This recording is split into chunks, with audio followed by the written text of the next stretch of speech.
Hello, thank you for joining this SimScale demo and discussion session. If you've got any questions as we're going through, please use the Get in Touch button on the sign up page where you joined up for this webinar. First of all, let me introduce myself. I'm Steve Slaine, and I'm one of the application engineering managers here at SimScale. Presenting to you today will be Ajit. Ajit is one of our application engineers, and he has a background in aeronautical and aerospace engineering with a master's degree in computational engineering from Ruhr University. So first of all, let me tell you a bit about SimScale. We're a Munich-based company, founded in 2012. We have a worldwide presence with hundreds of users running thousands of simulation jobs, and we're funded, so we're going to be here to stay. What do we actually do at SimScale? Well, we created the world's first cloud-based engineering simulation platform that allows you to do fluid dynamics, solid mechanics, and thermodynamics. And the fantastic thing about it being cloud-based is that everything is possible just through your web browser. There's hundreds of brands across the world that trust and use SimScale for their simulation. You can see a selection of those on the screen now. So what does SimScale allow your organization to do? Well, SimScale enables you to accelerate your design process. You can easily test the performance of your products and optimize your products while leveraging the capabilities of having everything simulated in the cloud. So what does this mean, having everything in the cloud? Well, traditional simulation typically has high fixed costs. It requires specialist hardware to be installed on premise, and then you need to install specialist software onto this on-premise hardware, all of which needs to be maintained. Also, traditional simulation is typically built for CAE experts, and that means that you require extensive training and experience to get the most out of the software. And typically the computation time is measured in days or weeks. And when you're doing a simulation, that hardware and software is occupied. So how does this compare with what we offer with SimScale? Well, with SimScale, as I mentioned, it's cloud hosted, so there's no upfront investment of hardware. There's no installation or maintenance of hardware or software, and it's very easy to set up. All you need to do is log on to simscale.com and create an account. With everything being hosted on the cloud, multiple people in your organization can access the same simulations, so it's excellent for seamless collaboration. One of the other strengths of SimScale is our world-class support. From within the software, you can access a chat functionality to speak to one of our simulation experts. With SimScale, the computation time is typically measured in minutes rather than days or weeks, and you can run as many parallel simulations as you like. Okay, so I'll hand over to the presenter now. Thank you. Let's now dive into today's topic, which is the internal AEC using SimScale. We'll particularly focus on the thermal comfort study of a classroom. In the agenda, what we have here is an introduction to the thermal comfort indices and a demo case description where we'll talk about what we are going to simulate in today's session. And then I'll jump on to the SimScale platform to show a live demonstration on how we can set up these kind of analysis using SimScale. And finally, we'll discuss about some of the key results which are relevant to a thermal comfort study. All right, Let's take a look at two of the important thermal comfort indices, the predicted mean vote, PMV, and also the predicted percentage of dissatisfied, PPD. On the left, you can see there are certain parameters which are going to affect the thermal comfort of a human or an occupant. And on the right, you can see some of the compliance standards which account for the thermal comfort of the occupants, such as ASHRAE 55 and ISO 7730. There are definite ranges within which the occupant might feel thermally comfortable and ranges where there is a discomfort for the occupants. To know more about thermal comfort parameters, you can take a look at our documentation under simscale.com/documentation. Now that we know the thermal comfort indices for the study, we can move on to the simulation. The actual case study is a case study that we performed with our customer Ramboll UK on Queensferry High School. So what you're looking at the right is a particular classroom that we considered for the thermal comfort study.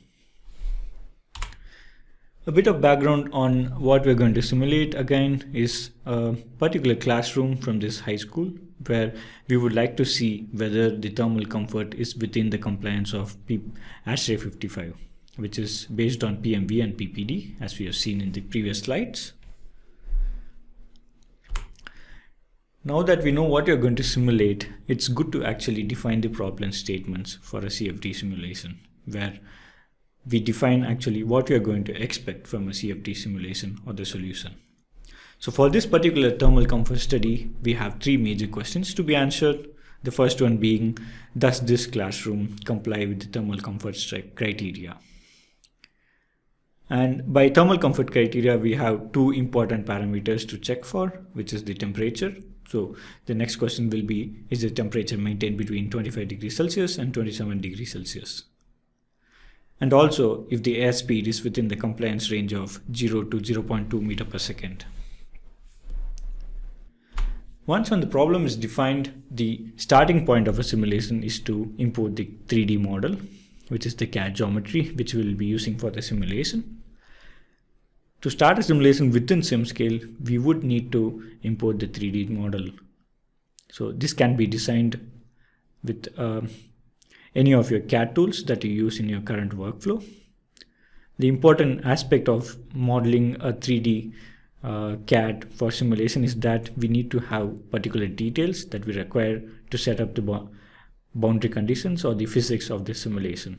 So on the left, you can see human models, furnitures, inlets, outlets, and some of the radiant panels.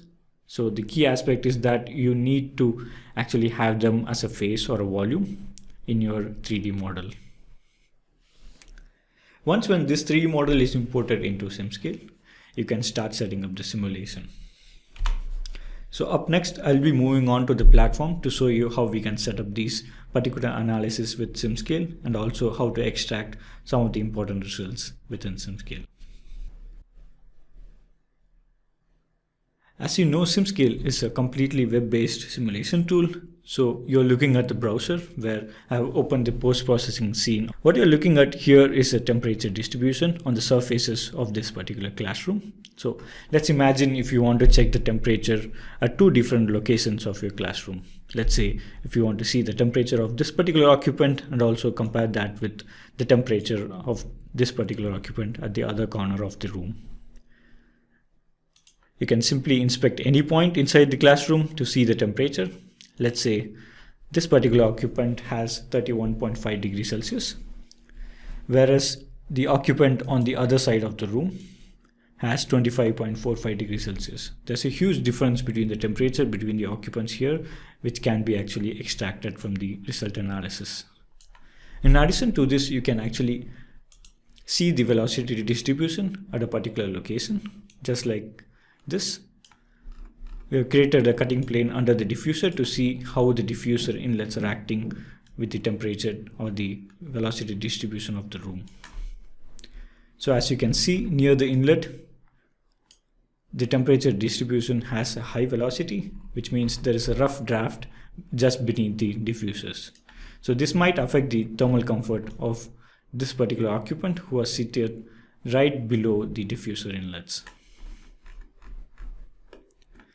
And in case if you want to see how the air or the velocity of the air behaves in a particular region, you can switch on the particle trace.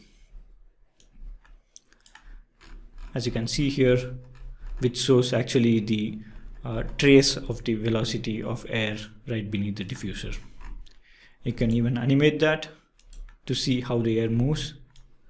So as you can see, there is a rough draft of air which is moving through the occupants seated here. Now that we have seen some of the results within SimScale, let's take a look at this setup and what we need to actually run this kind of simulations. So on the left, you can see on the top is the geometries. So here is where you can import the geometry for analysis. You can drag and drop geometries from SolidWorks directly. We do support SolidWorks, Autodesk Inventor, assemblies also, and also some of the general formats like STEP, Parasolid, and STL, etc. Once when the geometry is imported, you can click on them to take a look at that on the viewer. And if you're okay with the geometry that is imported, then we can go ahead and create the simulation.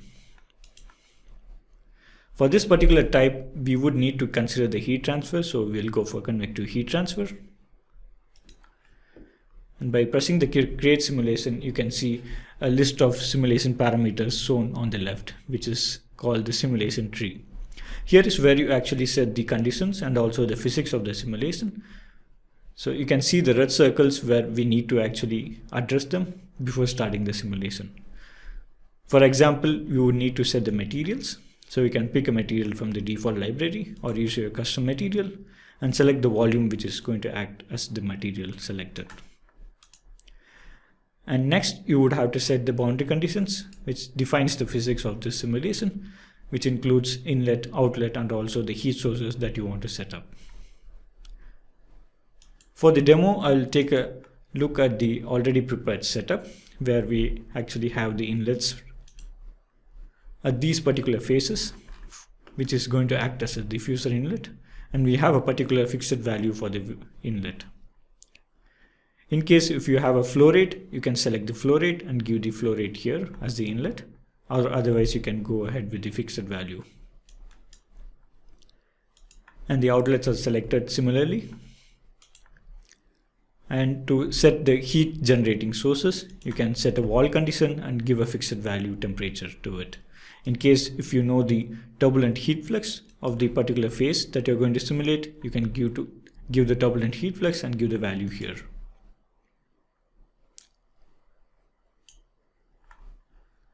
Once when all these boundary conditions are set, you're almost done with the setup. So you can go ahead and actually start the simulation. Getting back to the simulation, when you start the simulation, you will get an estimation of the time, the runtime, and also the computational resources that is going to be used for the simulation. You can simply press start, and this will start a simulation in our server. Once when the simulation is started, you can go ahead and modify the boundary conditions and start a new simulation again, since we actually support parallel simulations. So let's say if you want to change the inlet velocity to -3, you can simply save it and start another simulation as run 4. So you can start as many simulations as you want based upon the design criteria that you are referring to. And in case if you have any questions setting up the simulation, then you can simply use our chat function where you can chat with one of our experts and ask your questions, where we can try to actually help with your simulation setup and also guide you through this simulation setting process. Now that we have seen most of the key aspects of setting up a simulation within SimScale, I will quickly jump back to the slide to share some key results. So as an example, what we have here on this slide is the velocity distribution at 2 particular locations. So you can also see what's going to happen right beneath the diffuser, as we mentioned in the post-processing scene.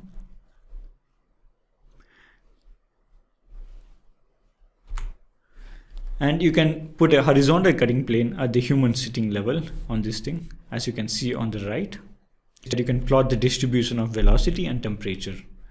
So defining, based upon the problem statements, you can actually take a look at this velocity magnitude to see whether we are within the range of velocity 0 to 0.2, which in this case is pretty much satisfied, since we have this blue color or light blue color, which corresponds to 0 to 0.2 meter per second, except for the places or the region right beneath the diffuser inlets.